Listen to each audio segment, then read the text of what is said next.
नागपुरातील मुंजे चौकाजवळ काँग्रेसनं आंदोलन केलेलं आहे। कंगना रानौत विरोधात या ठिकाणी जोरदार घोषणाबाजी देखील पाहायला मिळालेली आहे। काँग्रेस आक्रमक झालेली आहे।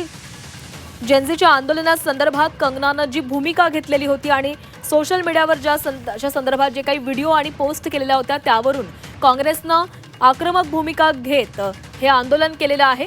कंगना रानौतनं जेनझी पिढीबद्दल केलेल्या वादग्रस्त वक्तव्यामुळे मोठा वाद निर्माण झालेला आहे। दिल्लीतील जंतर मंतरवरील आंदोलनादरम्यान तरुणींच्या व इतर मुद्द्यांवर टीका करताना या पिढीला जनरेशन गटार असं कंगनानं म्हटलेलं होतं आणि यावरून काँग्रेस आता आक्रमक झालेली आहे। काँग्रेसनं हातामध्ये काही पोस्टर्स घेऊन आंदोलन केलेलं आहे। घोषणाबाजी देखील या ठिकाणी करण्यात आलेली आहे।